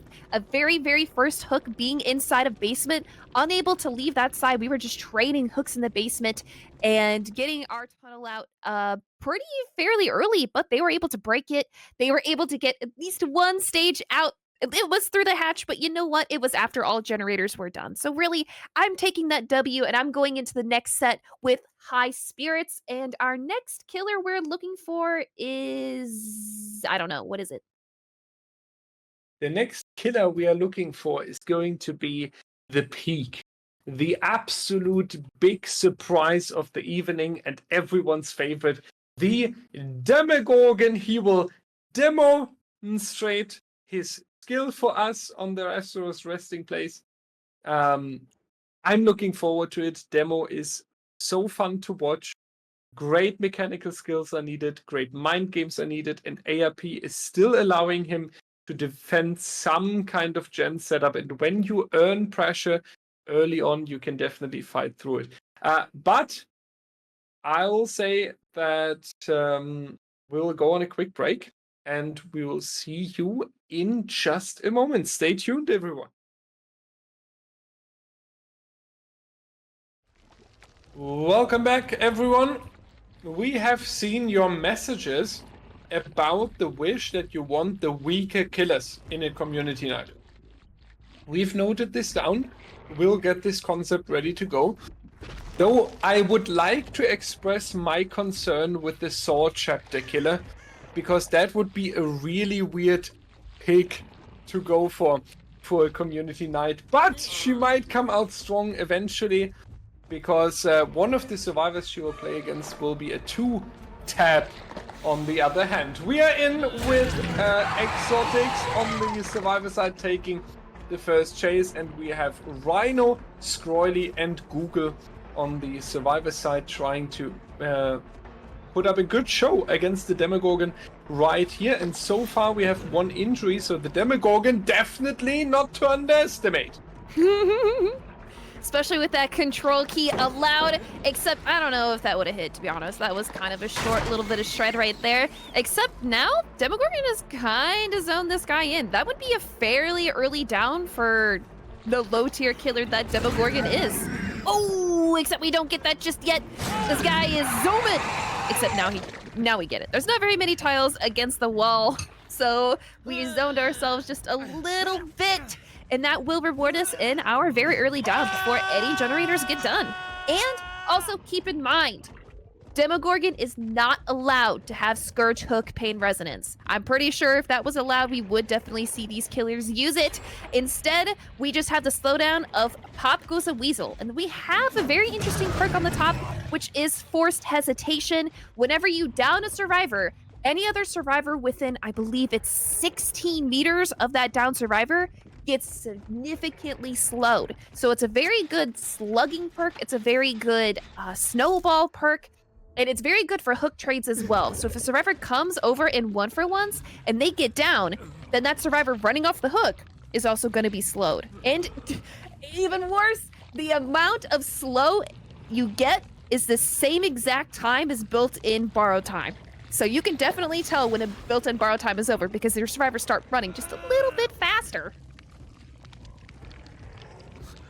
Someone in chat is asking who is that female caster. I don't know. Are you talking about Direwolf here, maybe? Second hook stage coming in on the survivor notes rate. And going on to the next chase, hopefully, because our Demogorgon looks quite confident. He wants to make sure that we are not only having the elimination, but also stopping the gens at the same time. Unfortunately, this can make you lose the track of the survivor that you originally planned to tunnel out. So we need to make sure that the rotation is coming in quick enough, but it seems to be the case right here. We are following that survivor towards the top side on the ARP, and I hope for the survivor team that they have something prepared, either a flashlight save or the body block right here. Claudette earning a few points for the MVP title in terms of team coordination. Second gen coming out as well. The Fun Bus, not the strongest tile anymore, but we can still make a good work about it. We already see the crouch tag coming and clutch there, but the pallet will be much safer. Going into the tier now, and Exotics is not able to do it this time. Therefore, the down is coming through. 4K on first elimination on 2 gens remaining is definitely still great for a Demogorgon, and looking into the statistics, we often still see a 4K happening after it, so our Demogorgon definitely still on a good way. But also, the survivors are showing their coordination because if you pay attention to the map layout, the map is split now. And ARP is very long. Oh, goes for a right there, but Rhino expertly dodges and is able to throw a Shek pallet. The generators are very, very far apart. No matter which one you do, this will not result in any sort of 3-gen scenario. We saw that last game in both of those games. So we're just gonna have to see these Demogorgon here just try to play out chases and get downs and maybe Pop Goes a Weasel charges, except Rhino is showing his expert pathing and will not be giving even one tag. We're gonna be leaving that chase in, going all the way across the map, possibly trying to stop these survivors from working on these generators. They're not doubling either. So the other survivor that we don't know where they are is most likely also sitting on a generator. We're gonna try to go for more shreds with the control keys to OP! And we're gonna go for a regular M1 hit onto Claudette, who is trying to run away from the generator that they so diligently put a lot of work into and possibly just play out their chase. We don't want to give any more downs. That tunnel out, for it being an M1 killer like Demogorgon, did happen fairly early. So that is something that you want to keep in mind while you are playing out this set. You don't want to give any more downs. However, Claudette will be giving one right there and getting placed up on the hook. We need to get as many tags as we can, and we did. I spotted Ace to the left side. I don't know if the Demogorgon did. I think they did. Yes, and there is Ace walking towards Shaq. He did work on this side of the map on these gens, and Scoriously did get one done. So now you have 2 generators with a little bit of progress. We only have 1 charge of Pop Goes a Weasel, and we do have an endgame safety net perk. We have NOED, so that can secure us a down in endgame if we're lucky enough. And we're going to be playing this out. Maybe we'll try to go for more fresh hooks or go for another tunnel out. We'll have to see what the Demogorgon decides. That was a very amazing wording, Ray. How you are displaying crucial information in such a perfect linguistic masterpiece is always something that will go straight. I don't know. I worked 10 hours. I feel like I'm going crazy right now, but people have to deal with me. I apologize. We have the ace going round and round the rock. Rhino is going down, unfortunately. Google is injured. Scrolly is still healthy. So we are on the very important turning point. We have 3 survivors left, which is always a very crucial point. Yeah, we have to split generators, but the snowball potential is still there. You are very quickly on down onto Bing because that survivor is already injured. And if you then catch Scrolly in time, you will go for a potential slug. So the survivor team needs to be really, really careful that they are now also not splitting up between the gens, but also making sure that they are definitely not running at the same location together, especially not our 2 injured survivors. And those 2 injured survivors, even though they are injured, Demogorgon is still just sort of a chase killer. He needs to spend the time to run after you to get some downs. And unfortunately, the survivor that is sitting on this side of the map is completely healthy and has a lot of filler pallets. So even if Sponge is pushing Claudette off of that one generator they had so much progress on, goes for a crouch stick, it means that this is still gonna take like some time. And those survivors actually, instead of just doubling up on a generator, take the time to reset Rhino, who is now fully healthy. We might see, yep, another reset happening onto Bing there. So the chases that could happen on those survivors would not be instantaneous. However, we don't have the generator progress to speak of for Squirrely's chase. So that means that this entire chase that was happening didn't reward us with any sort of progression for the survivors. We did have a lot of kicks happening on the other side of the map, but we just saw Rhino, and we know that as a Demogorgon, the survivors don't have free reset perks. They're not allowed self-care, they don't have inner strength, they don't have anything. They needed to reset together. So they spent the time over here healing and not sitting on gens. So Sponge is actually sitting in a really good position where they can sort of either defend this hook or they can just go back and pressure this hook, or this generator, over here. It does have a little bit of progress. It is not regressing anymore, so we know that a survivor was here working on it. The save does happen across the map, and we are hot on the trail of the Claudette, who is over here. She's gonna have to try to buy as much time as she possibly can. The fillers are running out. We're gonna break this one with our shred from a far distance away, possibly try to zone her into an area where she can get tagged for free with an M1. Goes for that! It doesn't throw the pallet, instead tries to go for a crouch tech, possibly maybe not wasting that filler just yet, but still gets hit through it, meaning that this chase could also just be rewarded very, very quick down, and another charge of Pop Goes a Weasel. Those other 2 survivors, they could be possibly working on a generator together. I think Sponge thinks that as well and is choosing not to hook.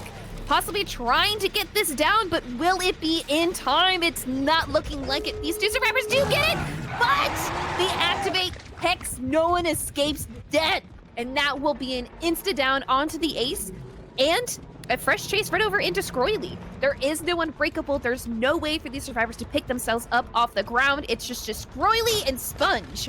However, he does have a little bit of advantage with a little bit of a speed boost, so we'll have to see if they can last just a little bit longer in chase.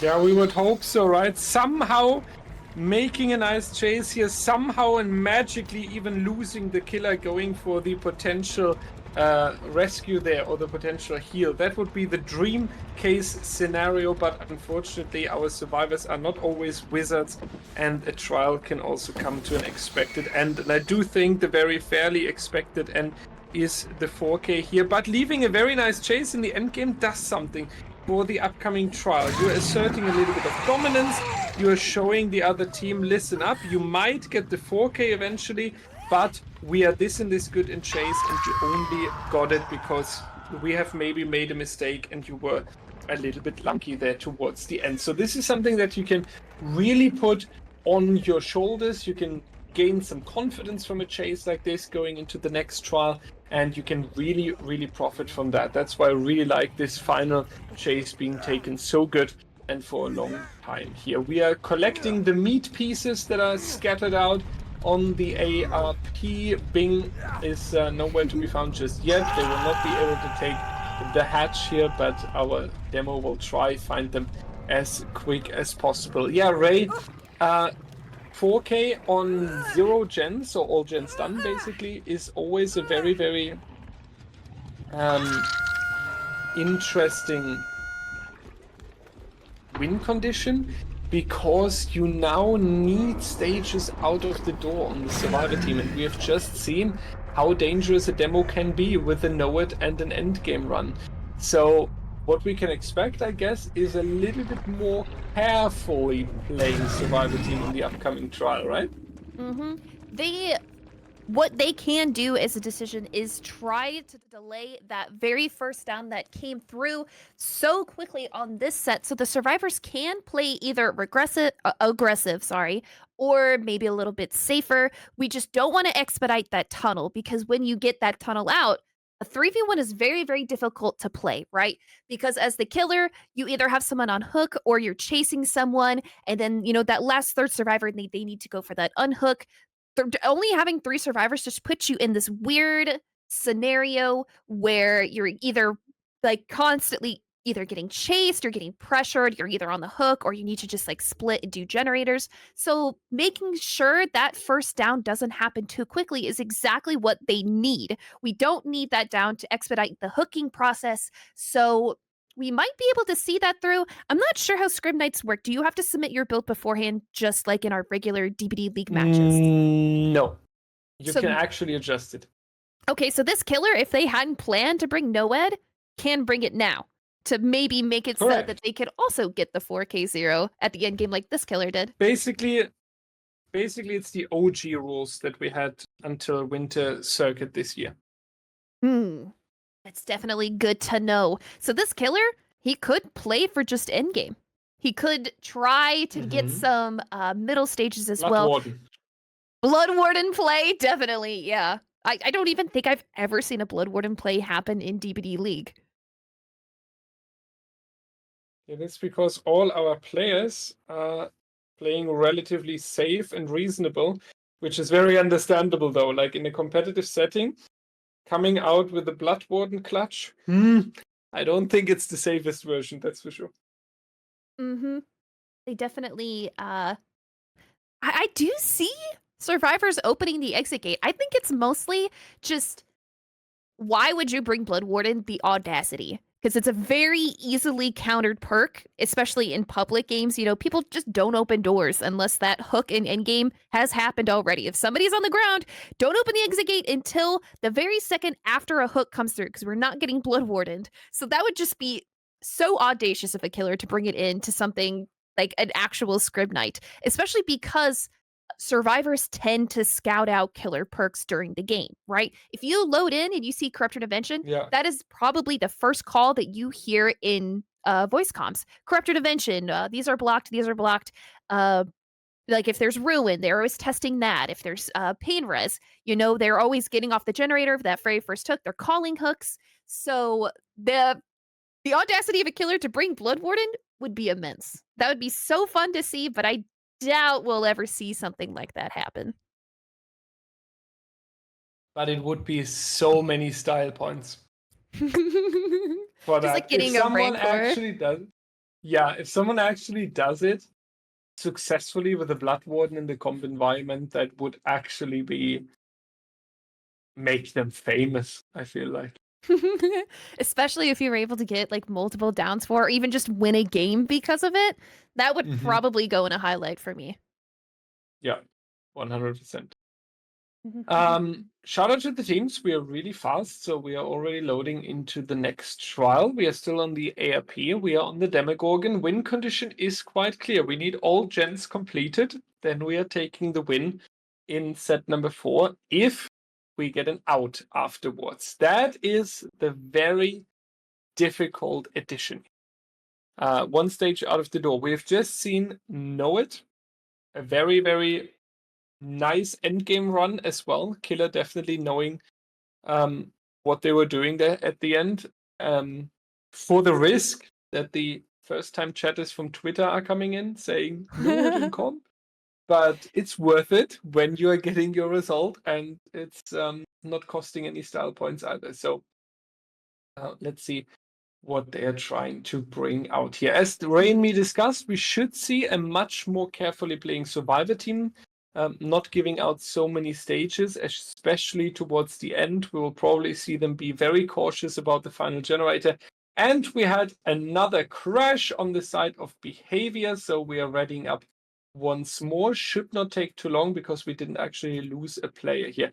Ray, let's go into predictions because I know that you love it so much. Will the Survivor team take it with an escape, or do you think we'll see maybe even a 4K with the gen standing? Yeah, I love predictions. They're my favorite. I think a huge problem with predicting something like this is that these are teams that I have never seen play before, and they're showcasing today. It's very hard to lean into one side. Their survivors are just showing up in every single set. We saw in the very, very first sets as well. Like one side might have beat the other side with more stages, but it wasn't by a lot. Like the Dredge set, I think the most stages they got was 5, which is crazy because the results that we've been seeing in Dredge sets in DBDLeague have all been high stages, like 4Ks at 2 or 1 gen left. So it's really difficult to say, especially because Demogorgon is a lower tier killer. But we've seen crazier things. We just had a 4K 0, and we've seen the 4Ks happen from other teams as well. So I really can't be leaning towards one side with this. Oh, yes, and we are loading in. We have Agitation, Eruption, Noad, and Corrupt, which is a little bit different than the last build. We have Agi possibly trying to secure a survivor onto one side of the map. ARP, split map, kind of like Suffocation Pit. So we might be seeing that sort of play come through, maybe trying to hold a 3-gen on one side. We've seen Blaze try to go for it almost every time, and now we just have to start our chase. We have to try to get some tags. And we are already hot on the trail of this David who is running around in the corrupted side of the generators.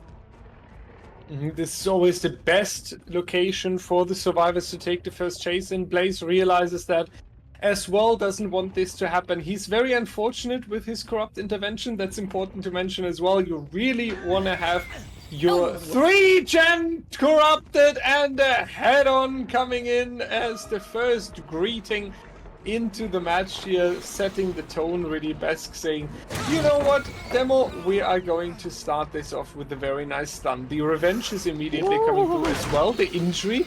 Then afterwards, no blind coming out successfully. Besk maybe being a little bit too confident here and will be down very soon. And then it would be the question, was that really worth it? Because the first down on 5 gens remaining, and definitely not a lot of gen pressure yet, is something we don't usually see on the demo. And this is, again, like an exact mirror of what happened the first game. It was a Renato going down on the edge map. There are no pallets over there. So now we're going to use Agitation, and we're going to be placing Renato very square middle on this side of the map.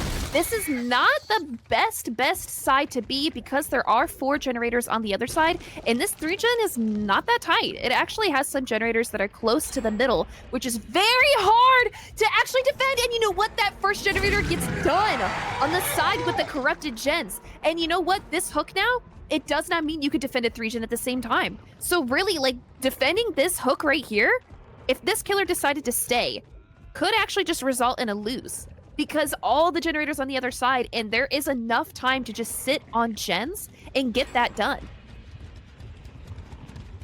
And there we have the second generator done already. Besk wasted more time than we thought, and Blaze not being able to take the advantage of it. 3 gens flying now, and we have a 2 and 2 setup, if I see that correctly. 2 on the top side of the ARP, 2 on the bottom side, and that's rough now, Ray. You only have 1 hook stage to farm. So far, most likely it's going to be the second stage. Yeah, it's going to happen. So the survivors went into basically sacrificing 1 hook stage, but seeing the gen progress they got for that, it was definitely a good trade for them.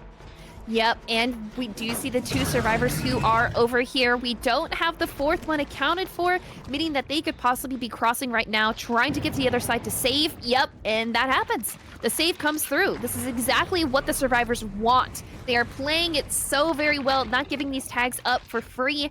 The save does happen, but Renato is now injured and tunnel outable. but we don't see him. We actually lose hot on his trail. Blaze definitely knows this dire situation that we are in right now and is trying to sniff him out, and he does find him actually. So this could be really, really good, trying to get the 3v1 as soon as possible. However, we have David over here who is being a menace, trying to take some body blocking hits. We are just chucking these filler pallets. However, quickly it does take for us to destroy them. Those are precious seconds bought for those 2 survivors across the map to just try to get those done. And if you're not getting these downs in time, you are not getting closer to the win con, which is a 4K0. We do still have Noah that is available, but is it going to be enough?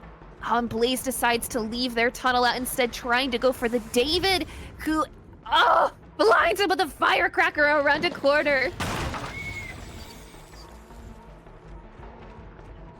Now going into Altly, if I see that correctly, trying to chase the David, and David is coming out strong, but unfortunately not able to drop the pallet in time. Sinister Fox, that's a very nice pun with the dire situation.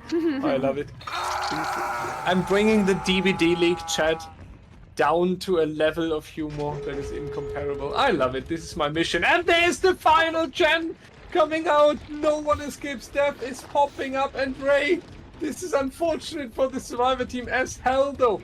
We have the hook stage up here, we have the Noah totem up here, and we have the 2 exit gates up here. How much unlucky can you be?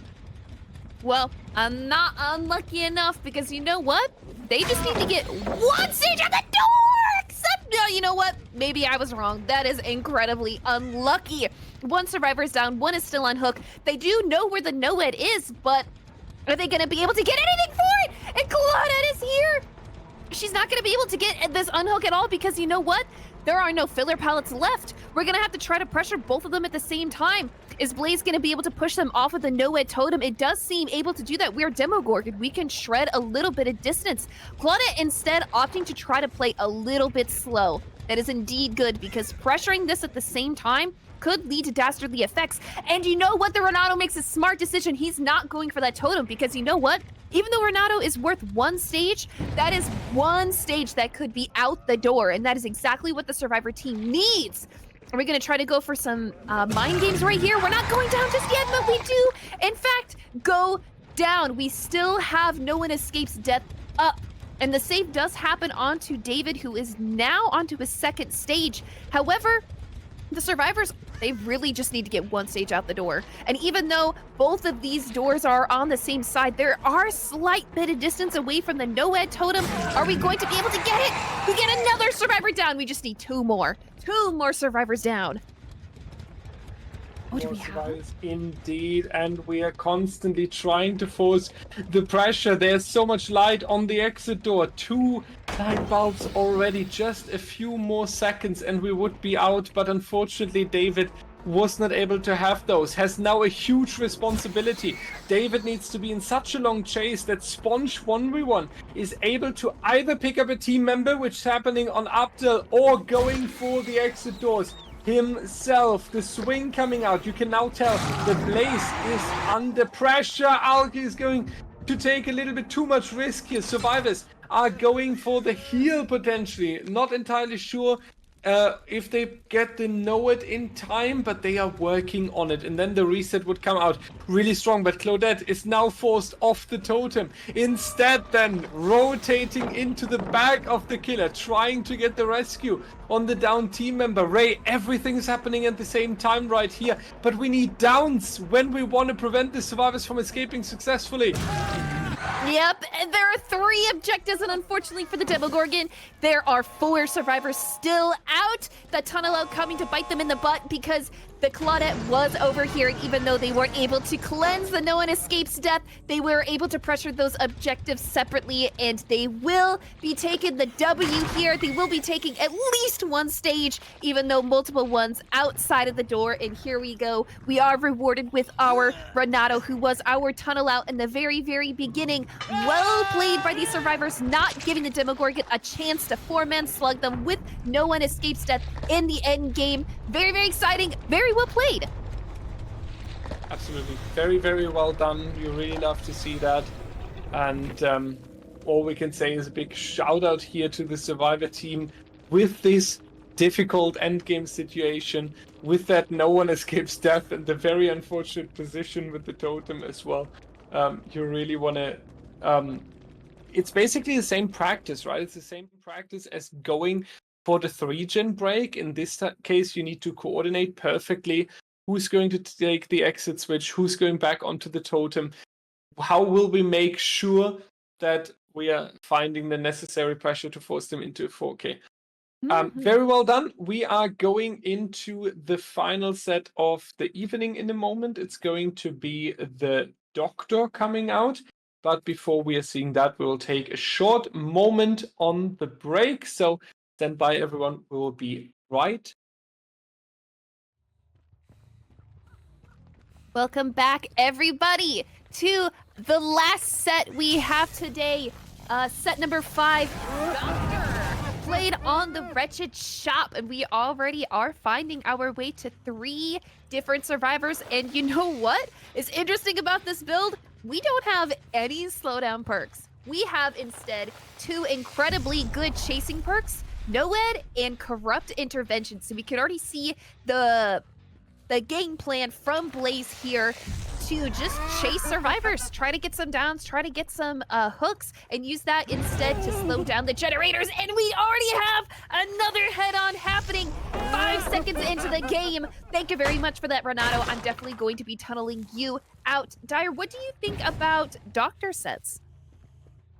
I like the Doctor sets because you are having this mechanical skill that you are looking forward, like the mind games, but because of the shock, you are able to deny the pallets, and it's not that easy for the survivors to go for that. So what you really need at some point, especially when your team member is injured, is sending a survivor over, throwing in a body, giving them an additional shield, and all of this requires a great aspect of communication and a very, very nice, let's say, team play factor that I value, because I feel like what's the best thing to test in DBDL is how the team members are playing together as a coordinated team, and not only about the individual skill and chase. So that's what I find so exciting about it. You have to play extremely coordinated with your teammates in comms. You have to be there for body block hits like what we just saw. You have to be delaying these downs as much as you possibly can. It is not unheard of for doctors to not get their first down for the very first generators, which we did see happen right there, but it gets auto-aimed a little bit. It doesn't really matter too much, but that does feel a little bit bad. We are able to secure a down, however, after 2 generators have been done. And once again, very unfortunate, opening it up with the basement hook. Always rough for a survivor team to take that early on. The good news is we have 2 gens completed already. Interesting there with the save the best for last. Definitely showing us our killer wants to play aggressive. Our killer wants to snowball in best case. Problem is you found the obsession first. And the second problem here, Ray, is that the gens that need to be repaired are quite far away from the shack. So the survivors could even completely ignore the 2 generators that are next to the shack here. They could also ignore the team member, at least the incoming second stage. And if they are using all their time to do the objectives here next to the main building, next to this hill, then it might be very rough for the killer. And that's why he's now realizing that as well and holding W into the next chase, because you need a down on this side of the map. It is insane how crucial that very, very first chase could be. And even though we have 2 really, really good chase perks, one of them was not working to its full potential, and the other one was being cucked a little bit by the body blocks that were happening. And the save does happen onto AC, doesn't even go to struggle, and he doesn't even have Sloppy Butcher applied to him, so that heal could be coming out fairly quickly. However, we do have a better death spot for our hooks. While this Renato was getting chased, one survivor had to go for the unhook, and there only leaves one survivor to be sitting on a generator. However, if you look around, You know what? The generator gets done. That was close enough as it is. The survivors have been busy applying pressure to this map and not allowing the Doctor to sit at any sort of cozy 3-gen that we have been seeing happen. And the heal actually didn't happen to Ace. Instead, Claudette just hops right onto that generator that was in Shack and was just applying a little bit more of progress. And we are able to stop this unhook right here. So if this Jake wanted to get that unhook, it would have to have been a 1-for-1. But he doesn't want to do it. Instead, gives a tag, giving us another stack of Stabiffle and giving us a little bit of rapid brutality, making it so we're, I think it's 10%. It's like 5% faster for 10 seconds, I believe. It's not too much. Yeah, okay, so it's 5% faster for 10 seconds, which doesn't seem like a lot, but rapid brutality, it equates to about, I would say like maybe 4 stacks of Save the Best for Last in terms of distance saved. So you are able to try to catch up on survivors, go for those quick tags, as long as it's not the obsession. Ace, who is over here, instead of healing, decides to just work on a generator while injured. They are applying pressure incredibly well. Mm-hmm. And I honestly have to say, Ray, I'm in shock how good the Survivor team is doing here at the moment in this trial. They are doing exactly what's required. They are having their to-do list ready. They are going for the necessary unhooks and having the long chases in the mid-game as well. Unfortunately, on the other hand, we are having 4 injured survivors. And now it's coming in clutch what you just mentioned. We have 4 stacks of Stabiffle already. We have the perk that makes us a little bit faster when we are hitting a survivor. So a snowball potential is huge if the survivor team does not make sure that they are being quick enough, but they are just proving us wrong. They have done the 5th generator already going into the end game here. Now Blaze will not even be able to go on a run, realizing that the exit gates are too far. And I think, Ray, correct me if I'm wrong, but I feel like this perk choice that we see on the killer side was a very nice idea, but it didn't come in clutch because the survivors were simply too efficient and we didn't get the necessary chases and pressure onto the survivors. The idea was to chain the Biffle and the faster moving alien Rapid brutality. Thank you. Together and becoming a very dangerous killing machine. Mm-hmm. Unfortunately, the survivors, they didn't even care. They just sat on gens the whole time. Yeah, that's very unfortunate for our killer here, because I feel like it was a nice idea and it definitely had the potential. I always like when you're looking on a perk build on the killer side and you can see there was a strategy behind it. There was an idea put into it, and then it's double sad when you have to realize on the killer side that it really didn't happen. Mm-hmm. Instead of maybe like even just like rapid or save, save only got up to like 5 stacks, and that was after the last survivor had already died. Maybe even just taking out one of those potential chase perks and maybe throwing out a slowdown would have gotten us just a little bit more time. Yeah, I feel like it's always complicated when you need 2 perks to fall together, especially on a killer that is more M1 related and is like weaker than, for example, a nurse or a Billy. Because on the weaker killers, you rely on survivor mistakes. If you are not having a survivor giving you a down on the doctor set, they can run you for 5 gens in worst case, especially when the survivor team is sending someone over to take a body block. So we are talking about a weaker killer. And when you're already dependent on the survivor mistakes, then having the chance also that 2 of your perks are ideally falling together and creating a nice combination is something that really puts you at a high risk. And unfortunately, Blaze had to learn that it can go really horrible. Mm-hmm. Though getting it was it 5 stages, 3 fresh, I believe? Yeah. 5 stages, 3 fresh. I think so. So that's honestly, that's not an incredibly terrible result. Like were you saying, Doctor is a lower tier killer. He relies on survivor mistakes. That in scenarios such as these survivors, they don't make a lot of mistakes. They know how to path very well. They are playing on a map where there is enough resources to delay down, such as that. So honestly, if you're the killer going into the next set, you could possibly show up with the same exact build. Maybe the survivors are going to go for more body blocking hits to prevent hooks. Maybe they will just be accepting that someone's going to go down eventually, letting them play their chase, and instead maybe try to go for more slowdown perks from the killer. We'll have to see what their game plan is, considering they are allowed to change their builds.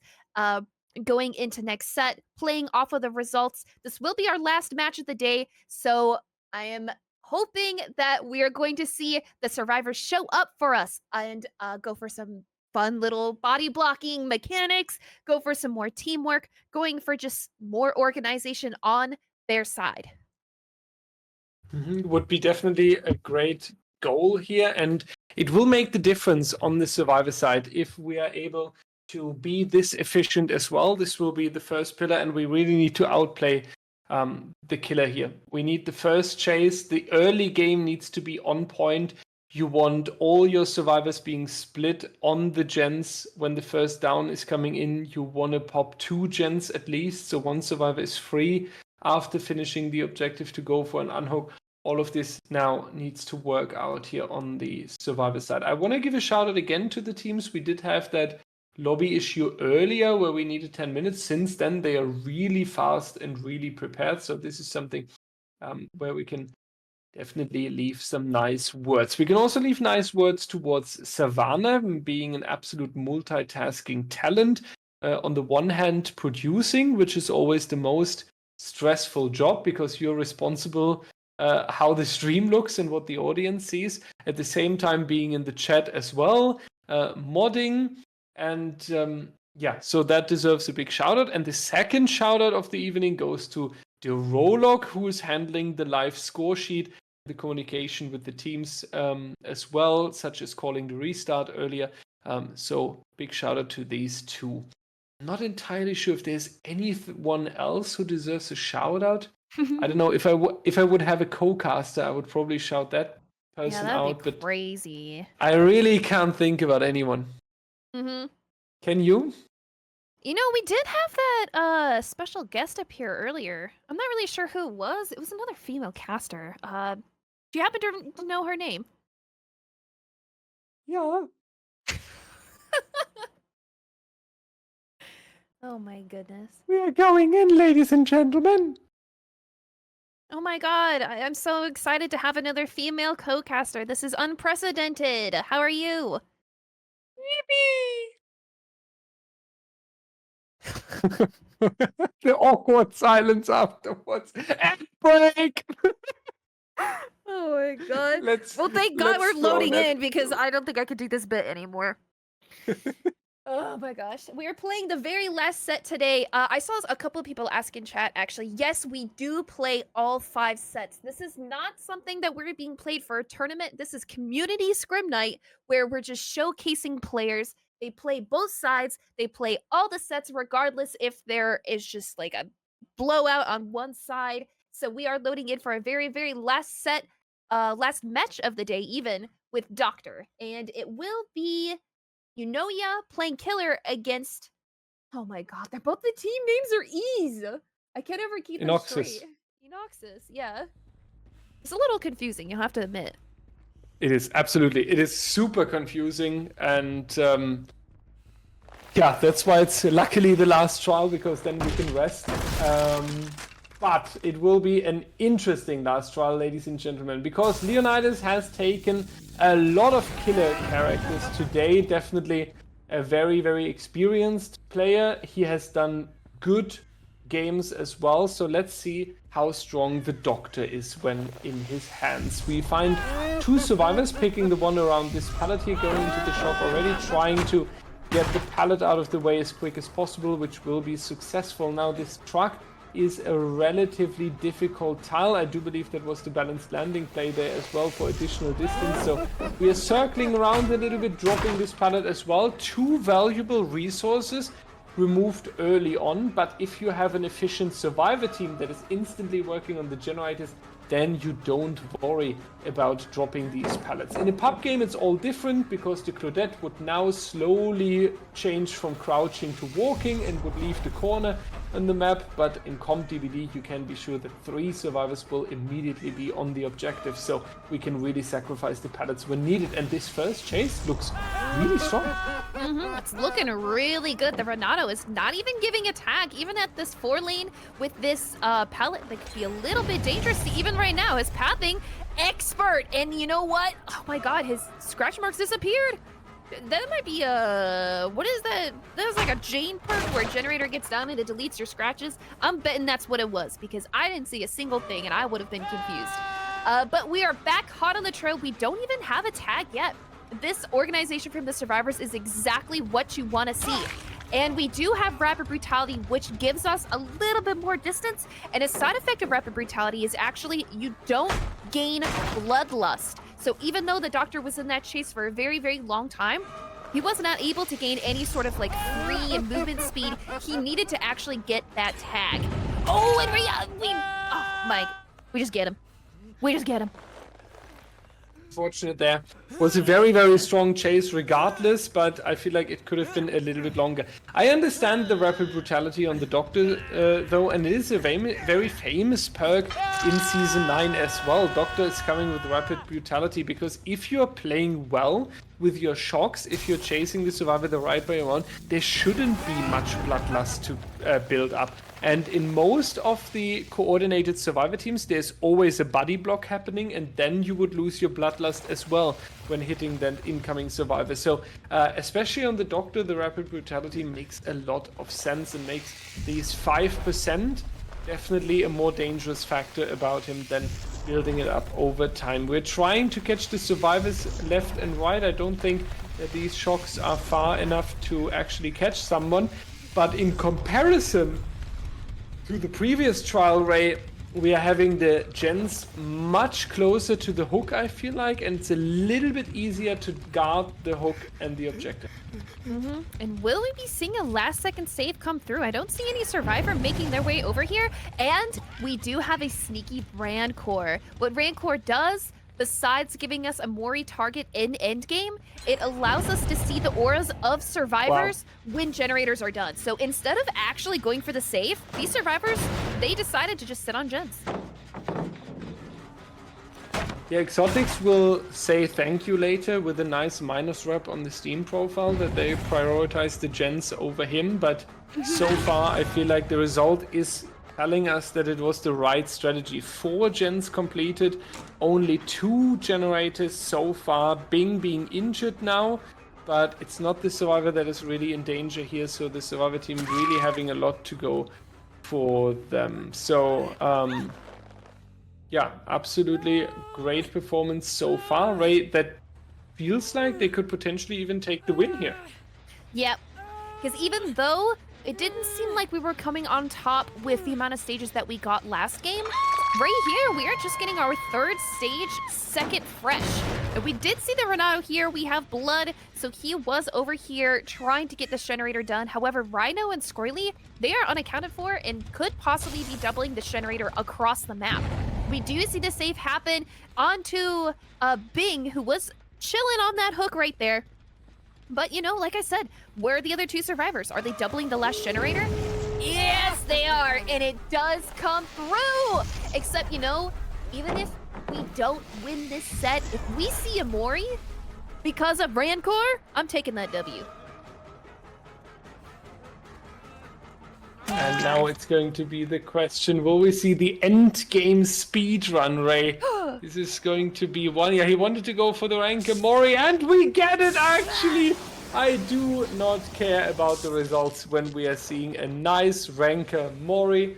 Very, very great finisher of this Scrim Night as well. The other survivors should be able to escape, however, so it shouldn't be more than 4 stages in that regard, which also means that our killer basically just sacrificed the win in order to get the Rancor Mori. We will keep the outro relatively quick, ladies and gentlemen. Thank you so much for coming around. Scrim Nights are also a lot of fun because we are on no delay and able to talk to you, which is different to our very professional setup on the weekend. So we appreciate you. Thank you for all the subs today and all the follows.